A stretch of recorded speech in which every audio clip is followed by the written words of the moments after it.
How's it going, guys? This is Brad with Excessive Rants. Today I'm covering a controversial topic, but something very historic in our country. The Supreme Court ruled today that same sex marriage will be legal in all 50 states.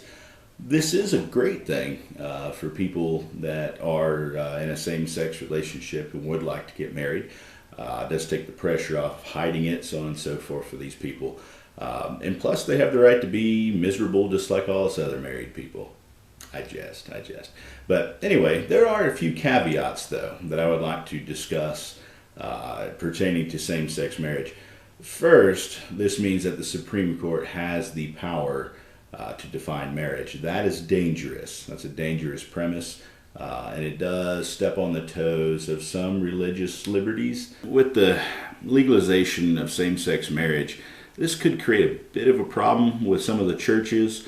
What I mean is that at the end of the day, your rights end where somebody else's begin.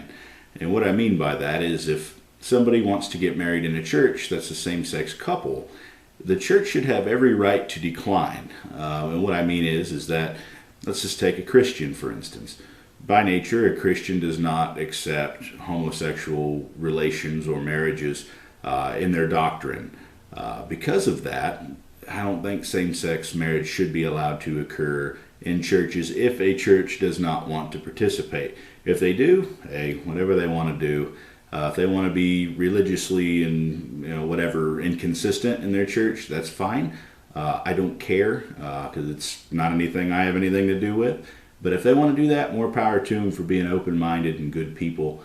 But like I say, it's really beyond me. It's just we have to tread lightly when it comes to people's rights. And everybody's rights should be very well respected. The same-sex community, the LGBT, the whole thing, the whole lot. And you can't step on the rights of religious groups either. So we have to do something to where everybody will be happy. And that's what I mean. If somebody wants to get married in a church, that's same-sex, and the church declines, that should be perfectly legal just as well as the same-sex marriage. That's the other thing, folks. I don't think the federal government, or really any arm of the government, should have any stake in the bedroom whatsoever. They shouldn't have anything to do with that. In the interest of protecting liberty, there are many things the government needs to keep out of, but this one in particular, you've got to understand with the religious liberties in this country, people are allowed to be Christian, they're allowed to be Muslim, they're allowed to be whatever they want to be. And that doesn't necessarily mean that you have to worship a god, okay? That's just personal beliefs as well. If you feel like you should be allowed to marry somebody of your same sex, if you're in love with them and you want to spend your life with them, that's great. So everybody else really doesn't have the right to tell them they can't either. Which also makes me think, too, same-sex marriage is basically, before it was legalized, a victimless crime. Who is the victim in a same-sex marriage? Who? Nobody.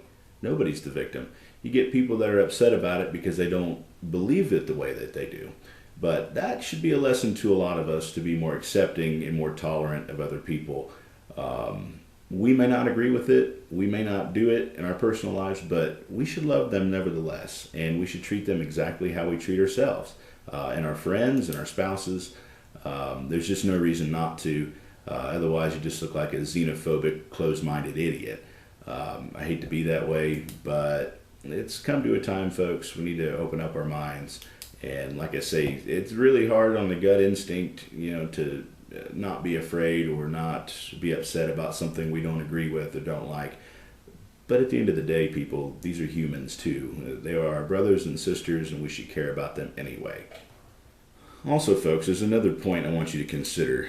As far as the law being passed today about same-sex marriage, remember that laws, anyway, rarely deter crime. One case in point would be, look at the shooting that happened in South Carolina recently, where that knucklehead went in there and shot up the people in the church. Now, this man's deranged beyond help. There's nothing that we can do. He's a closed-minded, racist moron who had a bone to pick with black people, and I'm not really sure why, but he was an idiot nevertheless and should be condemned. But consider it, murder is illegal, and where the murder happened was in a gun-free zone at a church, of all things, and he still did the deed. So to the people who don't like the legalization of same-sex marriage, these people would still be having their relationships and flings and everything else, whether you like it or not, whether it's illegal, whatever. There's really nothing else to say about it. I think all marriages, all relationships should be completely voluntary, up to the individual, and all facets of the government should be out. Do you guys agree or disagree with my position? Please comment below. If you did like the video and you'd like to see more content like this, just tap that subscribe button. Anyway, any and all intelligent conversation is welcomed. So yeah, just let me see some comments, and hope you all are having a great day. Thank you so much.